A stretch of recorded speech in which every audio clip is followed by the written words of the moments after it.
Here with reaction, Arkansas Senator Tom Cotton. Well, I don't think anyone can doubt that freedom is on the march. As it relates to this Oman issue, as it relates to the Iranians, I don't believe you can ever trust the mullahs. I think you said it perfectly last night. Yeah, Sean, as I said last night, Iran has never won a war, but they've never lost a negotiation. But this is the first time they've had to negotiate with the author of the art of the deal. And the Omani foreign minister is largely acting as an Iranian proxy when he runs to Washington and promises that a deal is at hand, even though they refuse to negotiate about their missiles at all or their support for terrorism, and they continue to insist on enriching uranium. As President Trump said twice today, first at the White House and then in Texas, a deal is not at hand. They're not giving anything that they need to give to ensure peace and stability in the region and to eliminate the threat that their nuclear program and especially their thousands and thousands of missiles pose to our troops and ultimately could pose to us here in the homeland. You know, state-run television said that they will never give up their nuclear ambitions. That's number one. I talked a little bit about the last century and Mao in China, Stalin, Russia, Hitler, Germany, fascism, Mussolini. I talked about Tojo, Japan. I talked about Pol Pot, the killing fields. Over 100 million souls estimated to be killed in the name of whatever ism.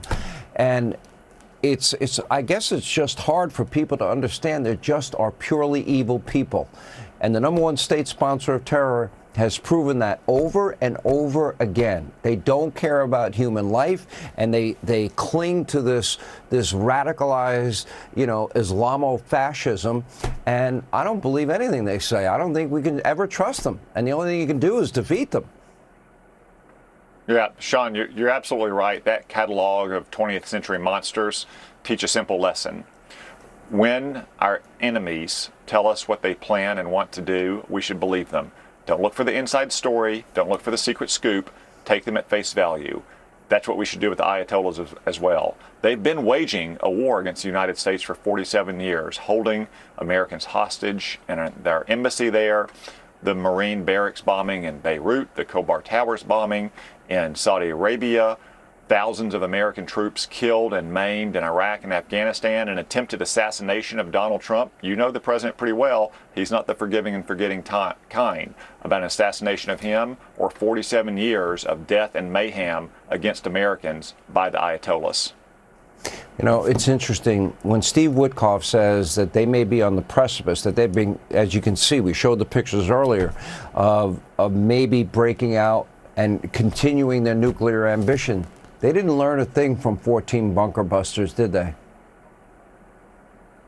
No, Sean, absolutely not. They still harbor those nuclear ambitions, and they're still churning out missiles by the hundreds to add to a stockpile of thousands and thousands that can range all of our bases in the Middle East, in the Indian Ocean, in Europe, with ambitions to hit us here in the United States.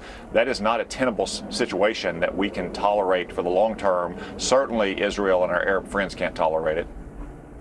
All right, Senator Cotton, we appreciate you being with us as always. Thank you.